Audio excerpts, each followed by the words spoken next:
to you guys maybe 3 or 4 years ago about this program of work that we've been doing for a long time now. The program of work is called Te Mauri O Ōtautahi, and it's really our love letter to Christchurch. Um, what I want to talk about tonight is a little different to what I normally talk to when it comes to this program of work because I put this together for an audience of marketers. So I need you to bear with me. This presentation's in two halves. And in the first half of the presentation, uh, you might find yourself thinking that I'm trying to sell you something or that I'm trying to mislead you, but stay with me. The start of this presentation came from an article that Paddy Gower published in Stuff, and then that went viral. And I'm reliably informed from my friends at Christchurch NZ that they had nothing to do with this. They didn't prompt it, they didn't pay for it. But Paddy Gower wrote this amazing article about Christchurch and about how Christchurch is absolutely the place to be in New Zealand. And he said a bunch of things. But in that article, he talked about how Christchurch was full of optimism and it's a place that's going forward. So we thought we'd use that as the leaping off point to think about what is going on in Christchurch. Why is Christchurch doing so well? And is Christchurch actually doing as well as everybody makes out? The thing is, if you just do a simple little media scan, you'll see the same themes being reported over and over again. Here are good friends at Radio New Zealand asking question, is Christchurch now the coolest place in Aotearoa? And then, here it is from the press. Keep it on the down low. Christchurch is rated the best place to live in New Zealand. We're seeing a lot of this kind of narrative. In our own research, when we ask people what's going on, we see this is a beautiful qualitative quote capturing so much about, I think, the story that people are telling. We hear about people moving to Christchurch. We hear about businesses coming to Christchurch, people saying that the city's becoming really cool and really buzzing. And as you can tell from this photo, absolutely people talking about this wonderful mix of having an urban lifestyle, but having the outdoors right on our doorstep. So people loving all of that. So if you remember the movie The Castle, and you should all remember the movie The Castle, what a lot of this research seems to point to is that there's something going on in the city. It's the vibe of the thing that people are loving. So that's one part of the argument. There is a buzz to Christchurch, which is distinguishing us from other cities around the town. But then if you think about migration, we hear lots of stories about how people are moving to Christchurch. And in some cases, people talking about this exodus out of the North Island and to the South Island. The statistic that everybody points to is that 85,000 New Zealanders relocated to the South Island from the North Island between the two census periods. People point to Auckland and say, look at all that. Those sensible people are getting out of Dodge. Auckland lost 50,000 people. And then when you look at where are those people going, Canterbury and Otago gained by far the highest number of those people. So it looks like there is a rebalancing of the population. There is this huge move south, and that south is getting captured by Christchurch. This is the standard narrative. And then the other thing that sits alongside that is Christchurch is changing. It's clearly changing around us. This is wonderful. That whole idea of the old Christchurch. What school did you go to? The idea that that's now being replaced by a much more entrepreneurial, a much more cosmopolitan kind of place. Um, and if you keep reading the press, which I know you all do, then people point to something like Riccarton High School as being, an exemplar of what the future of Christchurch will look like. And there is absolutely no doubt that the proportion of Europeans/Pākehā in the Christchurch city population is declining. Um, and while that number doesn't look like it's going down very much, some suburbs are much, much more ethnically diverse. And Riccarton, where we pointed to before, where that high school is, now only about 58% of the people that live there identify as being European and Pākehā. But more to the point, when you look to the future, what the future demography tells us is that the city is going to be significantly more diverse than it is now. In fact, when you look at the age profile, what you can see quite clearly is the future of Christchurch is going to be much, much browner than it is today. So all of this points to a very different Christchurch than the one that most of us grew up in. So that's the first point we need to make. Demography is destiny, and the future of Christchurch is going to look extraordinarily different to the present. And then, of course, the people at Christchurch NZ point to the fact that our economy is absolutely booming in a way that the rest of New Zealand isn't. Um, if you look at the data, we are the second largest regional economy. We perform extraordinarily well. GDP per capita, Christchurch is higher than the national average, and our GDP growth is twice the national average. Now, the reasons for that are obvious. We have manufacturing, we have agriculture, and of course, now the visitor economy has come back online. So that means that you could point to the economy in Canterbury, in Christchurch, and you can say it has sufficient tranches now and sufficient strings to its bow that suggest that it's setting itself up for a period of prosperity. And here's CBRE saying exactly that, thinking that 2025 is the year that the economy is going to recover. Obviously, when we talk about manufacturing, when we talk about Christchurch, it's really easy to point to those small companies that seem to be potentially changing the world. So Dawn Aerospace is the one that everybody points to. If it's not Dawn Aerospace, it's Fabrum Manufacturing. There are these pockets of really cool stuff going on that we hope is symptomatic of a kind of a new economic prosperity. And then I know you hate this, Rosemary, but the visitor economy as well can't be overlooked. And clearly, the signal here is we're going to have two huge assets coming on stream in the next 12 months with Te Kaha and then also with the the sports facility. And both of those will probably position Christchurch as being the South Island's premier destination. And if we can think about what that means in terms of strategic assets, what you'll probably see is an uplift in the economy. So it's all very good. The other thing that's happening in that event strategy is because I'm guessing that none of you went to Electric Avenue. If you went to Electric Avenue, could you just put your hand up for me? Okay, well, given that we're not in the demographic, Rosemary, I thought you might have gone. Electric Avenue is now New Zealand's largest one-day musical festival, and it's held right here in Hagley Park.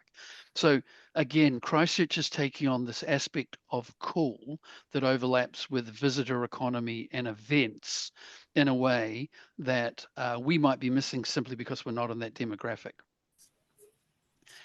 And then, so we've got people are coming here, the city's becoming more diverse. They get dropped and then they get kicked around. And Chloe looked where she thought she'd dropped them, but it was like the current and the feet and everything. They could be anywhere by now. Rosemary, who is that? Can you guys hear that? Did you? I heard it. Yeah, I don't know who Chloe is, but that's quite interesting. All right, let's move on. And then when you actually look at the data about happy cities, we've got a couple of really good pieces of evidence here. There's a thing called the Global Happy City Index. And then, of course, we have the quality of life in the big cities in New Zealand. Christchurch is New Zealand's happiest city, according to the 2024 Happy City Index. In fact, Christchurch was the only New Zealand city that made their gold list, the top 35. That's incredible.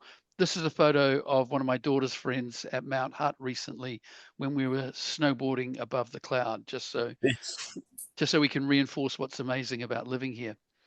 But then when you go to the quality of life survey, which compares what is life like in Christchurch compared to other cities in New Zealand, we score better on the proportion of residents who say they're enjoying life in Christchurch, and we score better on the proportion of residents who think that it's a great place to live.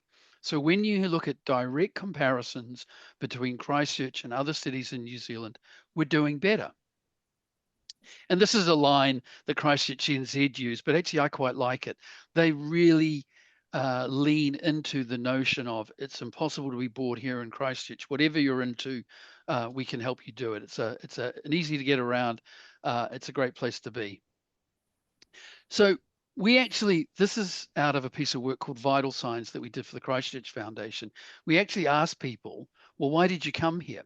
And the number one reason that people come here is to be with their friends and family. But if you look down the list, what you see is people say the overall quality of life here is very high. It's a great place to raise a family, and it has a really good natural environment. So some mix of those qualities make the city stand out and be distinctive.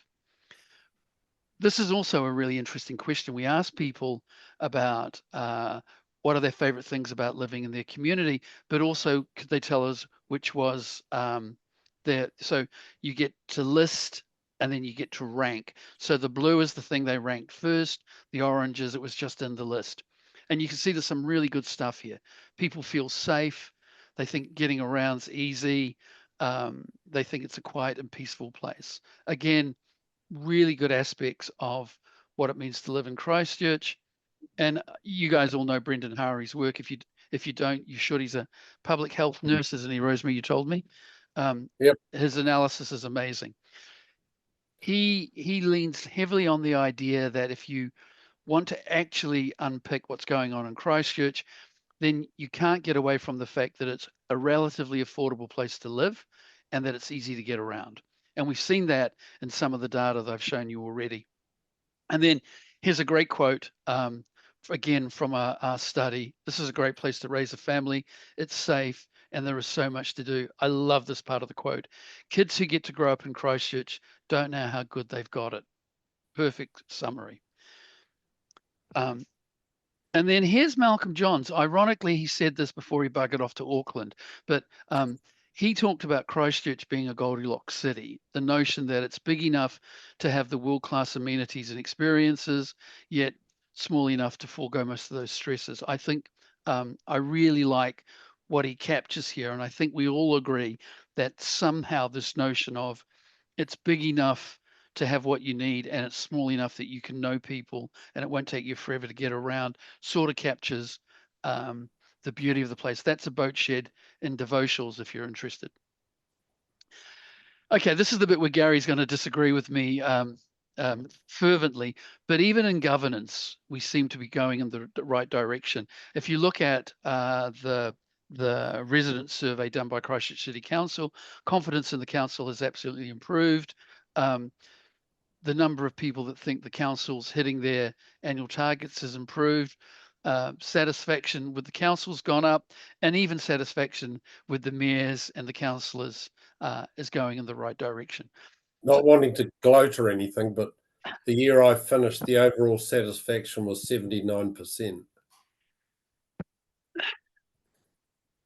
And then finally, let's not lose sight of the fact that Christchurch is the home to the Crusaders, who just might be the most successful professional sports team in the world. And of course, we're biased, but there is good data that suggests that might be the case.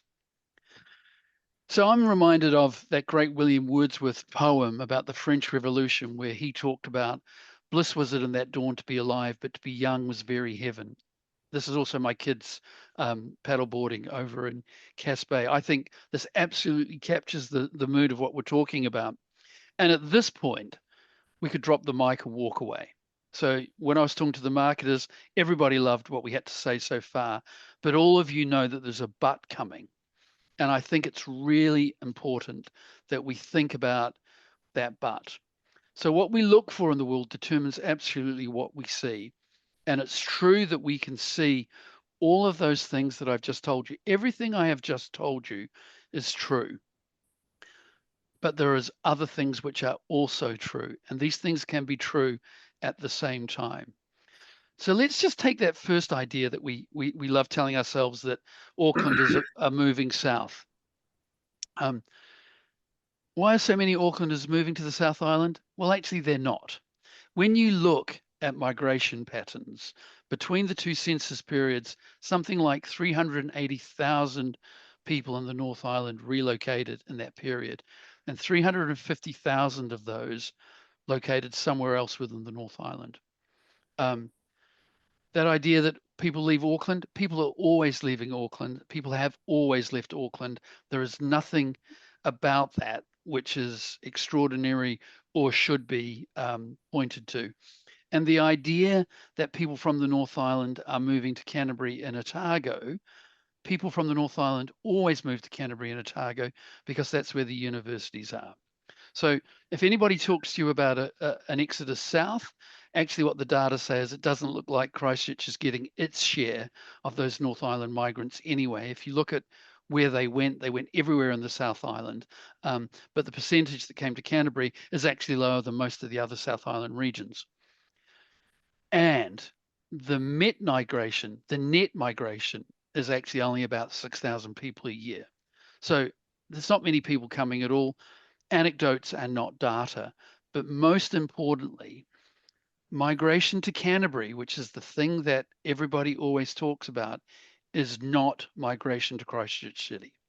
And we fall into this trap all the time. Christchurch City is hardly growing at all. In fact, Christchurch City grew by about 1% between those two census periods. We get away with talking about rapid growth in Christchurch because we include Greater Christchurch.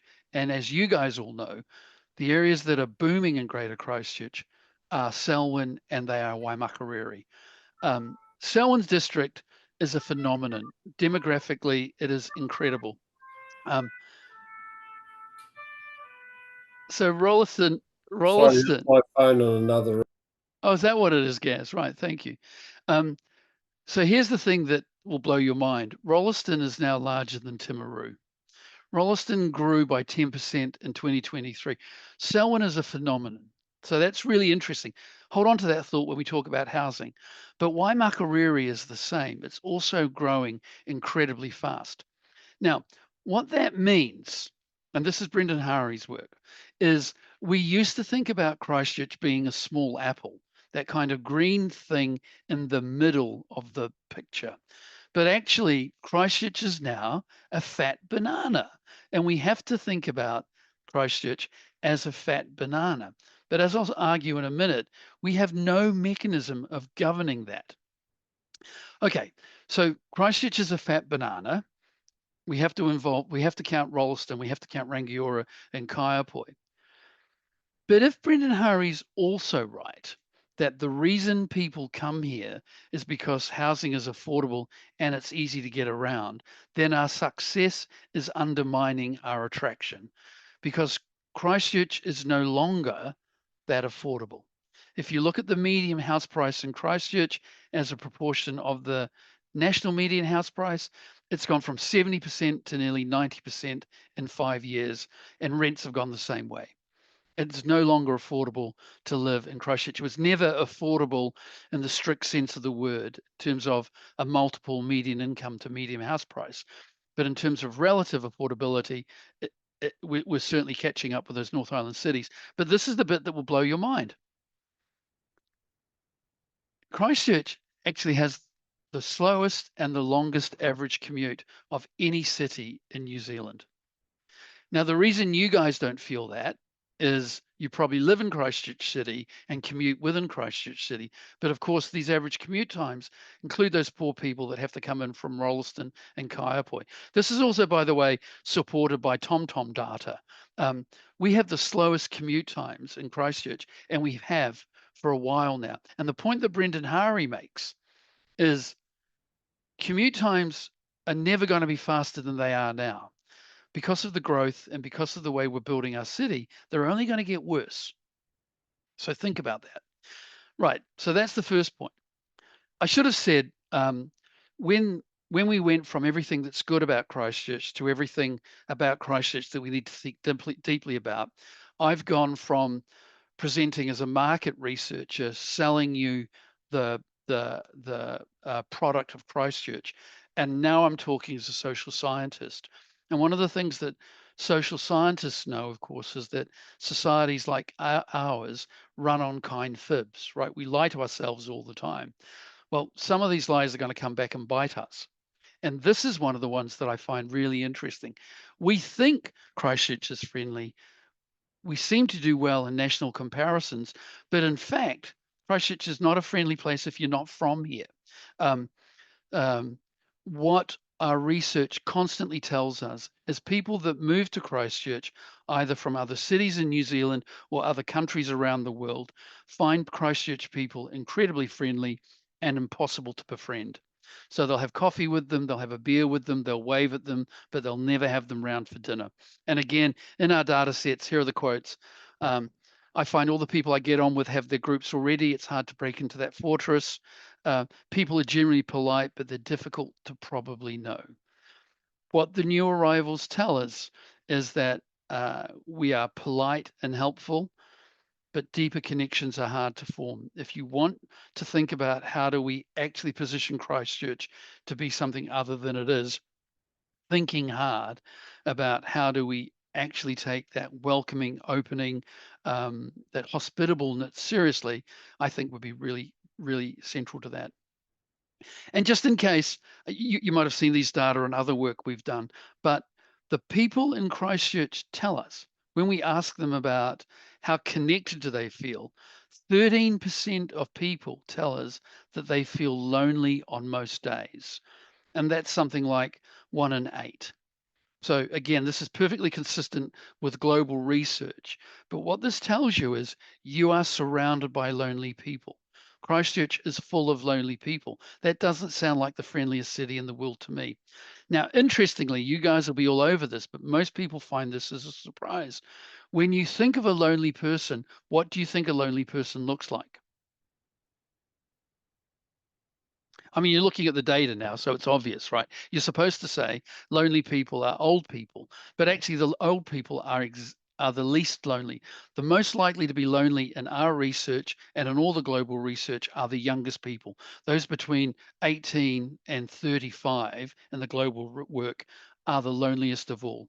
And part of that reason is because a social network is not a real community. The other place that you see this crisis of loneliness, of course, is in the epidemic of anxiety. Now, there are all sorts of reasons driving youth mental health, but part of that is loneliness and is a sense of connection. And again, given we've just rebuilt a city, you would have thought that we could have done better. And then in terms of the economy, yes, the economy is doing really well. Um, but one of the huge problems with Christchurch's economy is it's actually not particularly productive. Think about who the largest employers are in the city. They are the hospital board, Te Whare Health New Zealand, whatever we're going to call them. They are the Christchurch City Council, and they're the University of Canterbury. They are all solid, valuable institutions, but they're not particularly productive institutions. Think about who are the large private employers in Christchurch. And this is really interesting. This was a post recently about a recruitment company who left. And when they left, what the guy said, I thought was really interesting, is that Christchurch, in terms of an economy, isn't the home to anything. Um, um, we don't have central government, we don't have particular sectors, we don't do anything. We have a blend of everything. And so it's really hard to know what we're actually doing.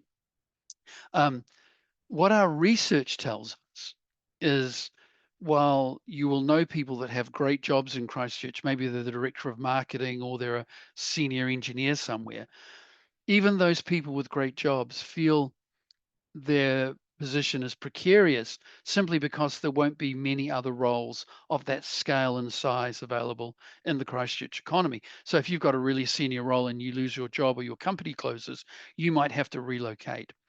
We characterize this as a job market which is broad but shallow rather than the one that's incredibly deep.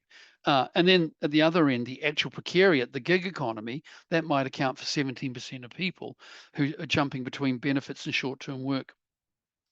The other thing to think about is while things like Dawn Aerospace and Fabrum are poster children for how innovative we are, the thing we don't do particularly well in Christchurch is innovate at scale. So think about what was the last startup company that became a $100 million company. I mean, and how many of those do we have? Innovating at scale is the way that we build out our economy. It's also how we address that issue of precariousness. And also, if our economy is going so well, Why are so many people leaving? It seems to me this is a fundamental question that nobody seems to be addressing. This is nationwide data rather than just data for Christchurch. But so one of the reasons we miss what's going on with migration is conversations about migration are usually in terms of net migration. And because people come in and people go out, they often net out, or they net out at a small deficit. But what this tells you is in 2024 and 2025, 100,000 New Zealanders left the country. So the question is, if the economy is doing so well, and we're doing such a great job of having an affordable city that's easy to get around, why are they all leaving? The number of young people in particular who are going is criminal, and it should be something that we are all dealing with. I saw these posters in Wellington last time I was there. This is literally a poster telling young people, get on the plane and come to Australia. Also incredibly depressing. A survey was done recently that showed that about a third of New Zealand people in employment across New Zealand have thought about moving to Australia. Again, the point where a third of New Zealanders think about leaving for Australia tells us we've got something fundamentally wrong. And in terms of governance, yes, we're doing a great job, and we're not doing as good a job as Gary and his crew did, but things seem to be moving in the right direction, except if you go back to Brendan's notion of the fat banana, we need a mechanism to be able to govern the fat banana. But if you read about GCP in the press today, you know that we have no effective mechanism for governing at that scale. If we need to govern Christchurch, this is clearly the unit of analysis that we need to govern. But obviously, if you take Rolleston out of Selwyn District, it's not going to work. Selwyn District simply can't function without Rolleston in the same way that Waimakariri can't function without Rangiora. So think about that. The only way that Christchurch can fundamentally work is if we have a governance model that brings in Rolleston and Kaiapoi and Rangiora, but Selwyn District and Waimakariri District clearly can't survive if we do that. I don't have an answer for that. I'm sure Gary and Rosemary will have some thoughts, but I think the governance model is critical to the future. And even though things are going the right way in terms of approval of Gary, that was a Freudian slip, approval of Phil et al., actually, when you ask people who is responsible for what, most people in Christchurch don't know. They're not clear where the decision rights are. They're not clear who does what. And one of the obvious ways you see this is people complaining to Christchurch City Council about public transport when that's something that gets provided by ECAN, for instance. So the overlap between central government and local government and regional government, that's a problem. But actually knowing who makes that decision and where those decisions get made is also problematic. The other thing we have to do as a city is we have to get over the idea that somehow we're competing with Auckland, because we're fundamentally not, and we never will. And the reason for that is that Auckland is much, much bigger than you could imagine. It's not just a little bit bigger than Christchurch or a little bit bigger than Wellington. Auckland is as big as the next 12 cities in New Zealand put together. Auckland is a monster. It's what's called a primate city. A primate city is a city that utterly dominates a country. It dominates it politically, economically, and in terms of culture. And the example that everybody uses is London. If you think about how much London dominates England and the United Kingdom, politically, economically, in terms of culture, London's only 13% of the United Kingdom's population, 16% of England's. Auckland is 34% of New Zealand's population. But Auckland isn't just a monster city. It's also very, very different from the rest of New Zealand. On the left are the most common surnames of children born in Auckland 2023 to 2024. And on the right are the most common surnames of children born in the South Island at the same time. Auckland isn't just another city, it's another country. Auckland grows in a normal year by about 30,000 people, and in 1 year, pre-COVID, it grew by over 50,000.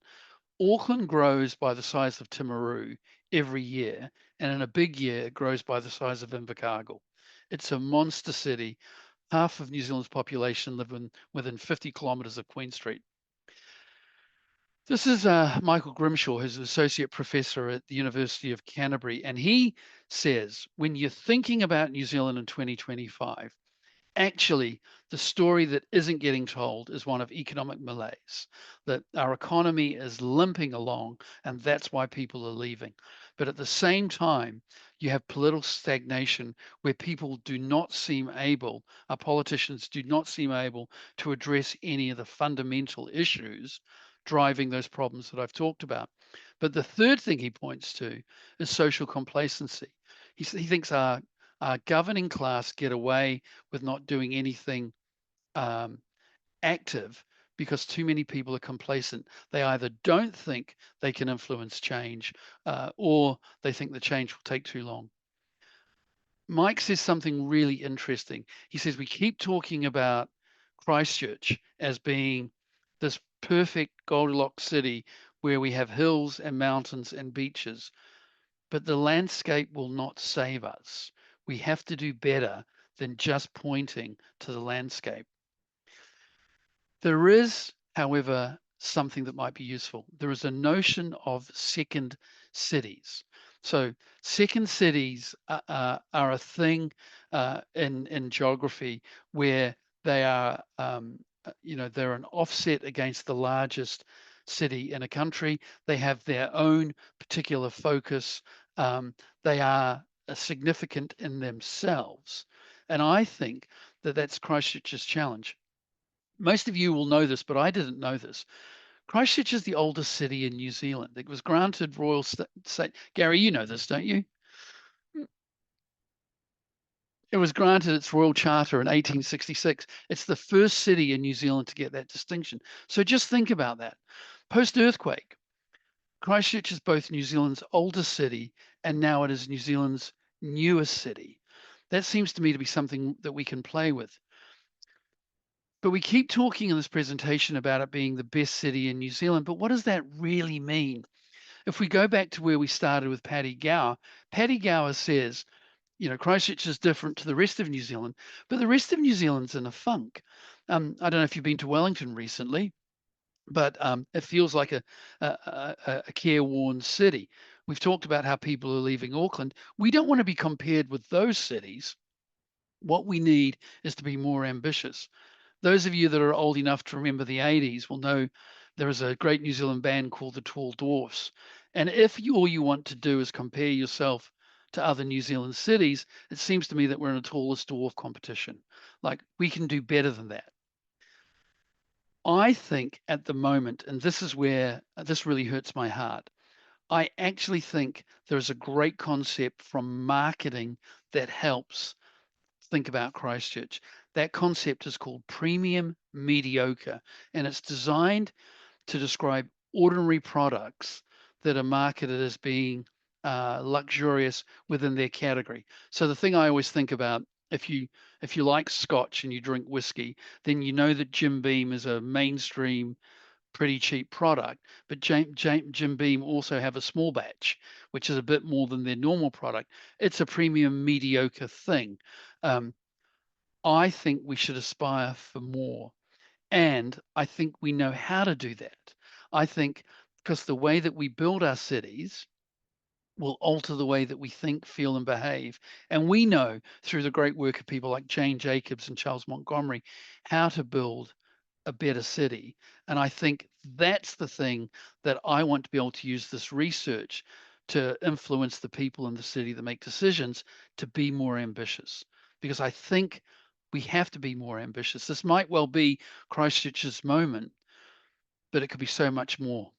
And that's pretty much all I want to say. So, questions? Well, that was a very sobering presentation. Hey, Carl. Sophie McInnes is here, or was. You still there, Sophie? who's a counsellor in Selwyn. It would be interesting to hear. Maybe she's gone again. She has. Okay. Carl, Peter Ryan, that you know from the council, he was saying to me that this city's had about $1 billion pumped into it. I can't remember, is it every 6 weeks or every 2 months for the last 10 years? And that's come in the form of insurance, central government, etc., etc. And I agree with you. I don't think we've capitalised on that properly. We've spent, my son Johnny was saying to me the other day that when he watched Morris and I, and cried like the rest of us when we watched the devastation, he said that we spent 10 years, 5 years sort of grieving and 5 years starting on our recovery, and now we're at the stage where we have to do something, and that your numbers show that. Can I make a comment? It's Nigel Miller here. I'm the leftover doctor, I suppose. In the midst of the earthquake, I was the chief medical officer, and there was a report that we commissioned from the World Bank. What's going to happen? Because basically we couldn't get any sense out of anybody in Wellington. And they I shouldn't summarize a big report into 2 lines, but I will, which said, basically, they said, if you're in a place that has a big natural disaster and it is declining, it will decline faster. If it's growing, it will grow faster. So that was a kind of starting point. And you saw that. It was a bit like that great song by The Police, Walking on the Moon. Somebody once said to me, how come, Nigel, after this disaster, we can leap buildings in one bound? We've got 6th normal gravity, but in the normal scheme of things, we have lead in our boots. Yeah. Now the question is, what I see is the lead is beginning to reaccumulate in the boots. The beginning, we had that amazing day when the Epic Centre opened.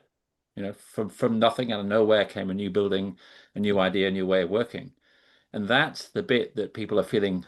They're still thinking about that, but I feel it's sort of that's declining. Some of it was knocked on the head. I mean, what we did in the Canterbury District Health Board was knocked on the head. It was too radical, too different, too successful. And we always face that difficulty that when we appear to be too clever, we get into difficulties.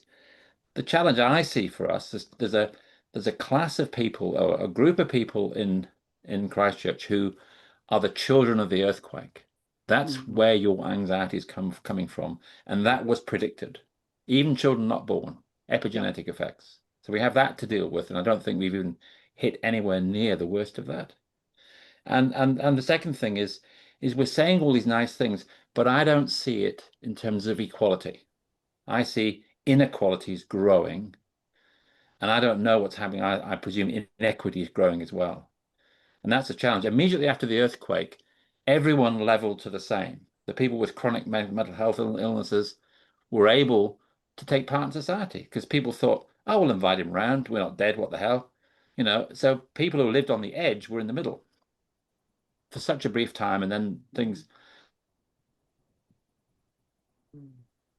He's frozen on us. Yeah, I lost him. Carl, that was one of the things I felt like, a great presentation, but that issue that Nigel just touched on in the end of Can we put in the public health people caused We all lost- amount of trouble. Disappeared on us, Nigel. we Pardon? lost you a bit You there. disappeared on us. Have I? Oh, I'm sorry. You're back now. All right, I don't know what happened there. Internet, enable, whatever. Go on, Rosemary. You were saying Have about this big about scheme. the people who aren't winners. Yeah, exactly right. Yeah, So the people who are the real struggle, the people who I feel we've just kind of discarded on the heap of long-term unemployed and unemployable, blah blah, the Ram Raiders. Where do you think they are in this picture? Hidden, of course, or I was in Wellington last week. They're all sleeping in doorways, Yeah. They are here too. I mean, look, there's a few things that aren't there. Like we're all thinking the same thing. Like it's important that we try and disentangle the long-term direction of the city from kind of the short-term economic cycle and the current political environment. So, like whatever the long-term direction, the long-term direction of the city, the momentum that we've got in the city to do things right and things wrong would continue, if we had different governments in a different economic setting, some of those things might be hidden or might be addressed in a different way. I mean, you and I have talked about this, haven't we, Rosemary? I mean, I really dislike the way in current political dialogue, every single issue gets weaponized. Yeah. So, rather than doing Nigel's thing about talking about what does the evidence say, actually, whatever position you take becomes an expression of an ideological position, and in an increasing polarized world where people distrust each other, that's not the way to get a dialogue going on. No. Mm. And you say something, then I'll respond because I'm not your gang. Yeah. I'll respond on principle, and that's one of the things that I see happening in councils and things like that. Is that we're battling to get the majority around the table, not battling to be ambitious about the future, working together for the future. I think one of the things that worries me greatly is that we've always had in this city a very strong social network of all sorts of different views, and I found that most rewarding part of my job at the council. But a lot of those agencies required funding from government and funding from wherever there might be a church, or it might be a cultural society, or it might be a football club, or whatever, it doesn't matter. But they needed some funding, and that my observation at the moment is I think the government agencies are looking after themselves and cutting the funding for community.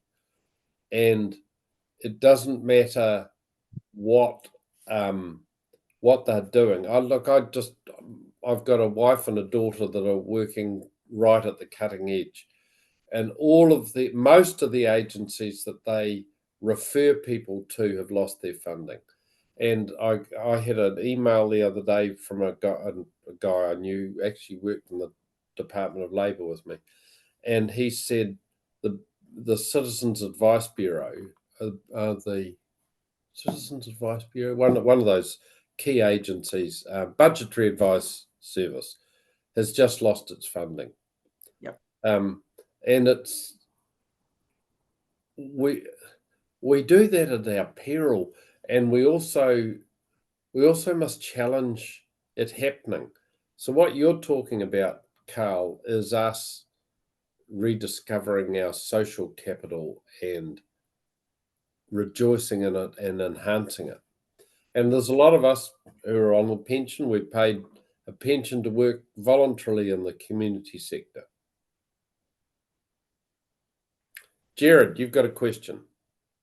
Yeah, and look, thanks, Carl. Great to have the facts put in front of us and actually take the blinkers off. I was just thinking that the description of Christchurch reminded me a little bit of what my rugby coach once described to me. He said, flashes of brilliance marred by periods of mediocrity. And I think if we want to be a second city, you've got to be bang for bucks, right? Yeah. And social capital is a lot easier to get when you've got some fiscal and economical capital happening in there. So I wonder about how our ambition and how we make ourselves distinctive to be a second city. The industry drivers, you mentioned the Fabrams, and we've got fantastic, like active refrigeration there, 220 engineers servicing Fonterra and all those cool stores, McCain's. They're earning 175k a year, so that's great, right? But what are the drivers? You mentioned the university has been one of the reasons people come here, but do we run the risk of having a mediocre university until we decide what it stands for and what we want to be good at? If you know much about the university at all. He's a professor there.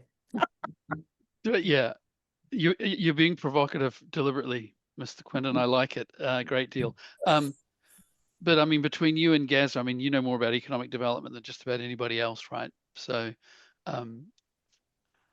for me, the question starts a little further upstream, which is if we think about something quite specific, right, and concrete, I would love to ask everybody running for council, Nigel, you included, what's your vision for Christchurch? Like, what's your ambition? You know, and do you have one, right? Do you have a consistent, coherent vision? I mean, Jared, you talked about, does the university have a point of distinction and a vision? I bet if all of us tried to come up with one for Christchurch, it would be different. So, and I don't want a branding agency to create that vision. I want it to come from, you know, all of us. So, yeah, I don't have an answer, but it's a great question. And Paul Spoonley has done that same work on the change in New Zealand.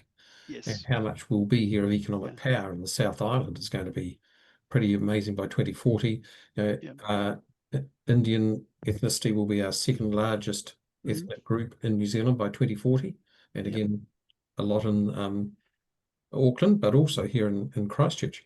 So I'll tell you that here's two images that you won't be able to get out of your head about demographic change.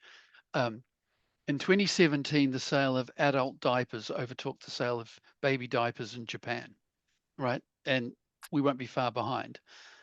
Here's the other one. By 2030, families are more likely to have a great-grandparent than have a child with a sibling. Think about that. Like, you know, the world's going to look extraordinarily different to what it does now. I have to say, having put diapers on in the hospital, they're very warm. Hey, you three blokes. Tom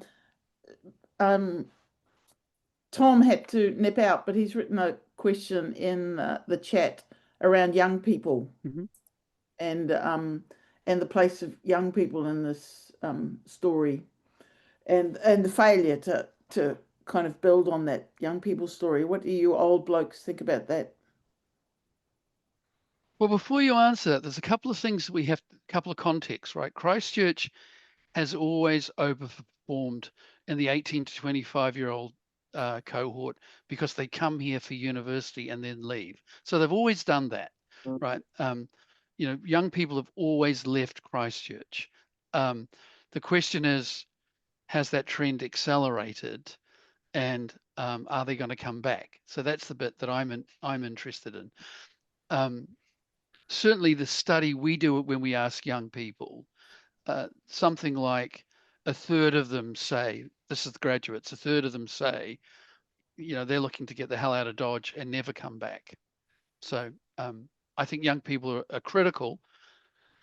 But where are the young people? Where's the voice of young people? And, you know, Nigel, as we said earlier, they're the ones that are most likely to experience anxiety and dislocation. What's their story? What's Dodge? Get the hell out of Dodge. It's a cowboy town. Gary, he thinks it's an old car. That's his problem. It does. I've got part of a Dodge and the engine of my old car. We've got four old blokes up there now. Nigel's got a question. For yourself. So I just wanted to answer your question. What's the vision? It's innovation. We will succeed by innovation, but innovation that brings people with it. Yeah. It's all very well having a whole bunch of engineers earning 175,000. That'll do nothing for the people in the east of the city. Yeah. So we have to find a way. Because trickle down, as you know, is not an economic thing. Yeah. So we cannot rely on that. Economics doesn't work. Yeah. So when it comes to old people, having lots of old people is actually a success, not a failure. You know, irrespective of their confidence level. Because if you've got a lot of old people, you've got a lot of fit old people who can support them. Because if you've got lots of people over 90, you've got lots of people over 70. You know, 70 is 50 of 25 years ago. Yeah. You know, I'm a geriatrician, just in case you wondered why I'm making this up. But yeah, I know that. And it's about community care, not what are they going to do, but what are we going to do as a community to support each other. And that's the innovative change we need. We need to cut down the fences with a chainsaw and redevelop a community so old people could live in the community, not in their own homes, supported by official services. because there won't be enough official services. I'll stop ranting now. Yeah. No. So as I said, we've done this piece of work for a long time. In an earlier version, we lean heavily into the notion of tūranga waiwai, and we say that actually we focus too much on the place to stand and we forgot about the story to tell. If you think about what tūranga waiwai is, it's your place to stand, but it's also the continuity of the story you tell. And particularly, we did a huge piece of work with the Red Cross, and that's the bit that young people told us was missing. Where do they fit into the story? Is there one of the things I'm a bit passionate about is I feel like we should have heaps of student accommodation in the middle of the city, that we don't actually have any sense of the bringing together the vibrant young energy and focus into our music venues, into the life of the city. They're scattered outside. Will that make a difference? Well, we all know, well, perhaps we don't all know, I'll stop saying that. There is plenty of research that says that vibrancy in a city is correlated with the number of young people. And most cities achieve that because they repurpose old buildings as cheap accommodation. And the problem we've got is we don't have any old buildings left to repurpose. No. So a way around that would have been somebody making a big decision early on to relocate the University of Canterbury Student Village into the CBD. That would have been a masterstroke, but we didn't do it. And I don't know what we do now to get young people into the city.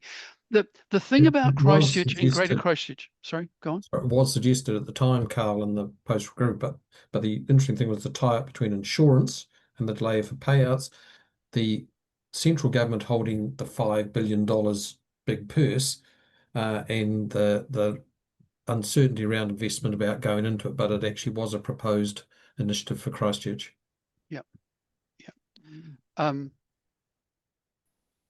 So, and the thing about, look, we could talk about this all night, right? But this is really important in terms of the future of the city, because I think Christchurch City Council has shown quite a bit of courage around at least attempting intensification of urban living and public transport. But actually what the market has said very clearly is people want to live in Rolleston and Lincoln and Kaiapoi. They want a house and they want a car, right? And a garden, a dog and a fence. I mean, it's clear that's what people have said. And so what we have is a whole lot of empty buildings in the CBD and Christchurch growing very slowly, and all sorts of growth on the periphery because the people are voting with their checkbooks. Margaret, did you have your hand up? You're on mute, Margaret. You're on mute, Margaret. Margaret, you're on mute. Still on mute. Or can I unmute? Can you unmute her? No, I can ask her, but where's mute? no, she's done. Yep, you're right. You're right. You're there now. All right. No, a comment. Carl, you made a comment. We shape our buildings and they shape us. But when you look at the buildings in Christchurch, the last thing in this time would be attractive to somebody of my age. 3 floors up, one room wide. Yes. And how would that be attractive to me? It wouldn't. But we're doing nothing whatever about making sure that somebody actually starts to think about alternatives that might be attractive to people. And why can't we, well, I'm going to be absolutely awful now. Let's put the architects of the town on sabbatical for 10 years and suggest to them that they spend that 10 years waking up. Well, Margaret, you'll be pleased to know James Lundy, who makes exactly the same point about town cramming and about how the legislation has promoted very small footprints and very tall, skinny buildings. But we live in an aging society. Nigel, what do you think about stairs for people over 70? Well, you have lifts. Yeah, right. Yeah. So I don't think that's the major issue. It's the ability to be part of a community and not in your own contained space. The risk with tall buildings is you shut your door and you never see anybody. Less so even than if you're on the flat. Yeah. So the question is, how do we create a more open, continuous society rather than separating out people by age, into ghettos, But I it's shouldn't say also, that, but I Nigel, just did. it's also, and Margaret, it's the way you design buildings. Our classic 4 bedroom homes that has garages that you click, you open the garage as you go in, you don't see anybody, you don't have any bump spaces, you don't have places that you connect with people. In Auckland, people like Simplicity and others and Ockham have been designing houses and apartments for people where they can connect. Can I, if you give me 5 minutes, I'll share something else with you I think this is really pertinent for what we're talking about today. So we've done an awful lot of work. I'm going to rattle through this, don't worry. We've done an awful lot of work about dislocation. And this is where the loneliness research comes from, right? Forget all of this stuff. But this is the bit that scares me significantly, is actually, I think what we're seeing in the data is an erosion of social capital. Yeah. And some of that's to do with urban form, but it's to do with a million things instead. So, so if you think about 3 elements of social capital, if you think about how much do we trust other people, how safe do we feel, and how connected we are, the numbers are all going the wrong way. 26% of people in Greater Christchurch say that people cannot usually be trusted. It's a quarter of people in Christchurch think that other people cannot be trusted regularly. 56% of people think that Christchurch is not sufficiently safe that they can go out of their house, occasionally leaving their door unlocked. Can't walk down to the cafe for a coffee, can't go and get a pint of milk, can't take their dogs around the block without locking their door. Trust and safety. 3% of people think their neighborhood's so unsafe they can't walk around it during the day. 17% think their neighborhood's so unsafe they can't walk around it at nighttime. More than a third of women think that public transport is too unsafe to use. If you ask them about safety, people will tell you that they are significantly more concerned about safety today than they were in the past. And then we've talked about loneliness. Honestly, I don't time to, but there's so much that we could do that we haven't done. And one of the things that we're really big on is the notion of third spaces, right? A third space is a place, not your house and not your place of work, but a place where you can go and feel safe and welcome and loved, like, the bar in Cheers. 46% of people in Greater Christchurch say they don't have a third space. If you want to know what we can do to build community with urban development, we can just build more third spaces. I'm aware it's 6:32, and I think we've just started the conversation. And I think what I'd like to do is for us to actually continue, maybe do this again next week, Rosemary. We got one on the 9th. So why don't we send this presentation out? I found it really interesting yesterday. I had a friend of mine came to see me because he's worried about a local event, local public place, and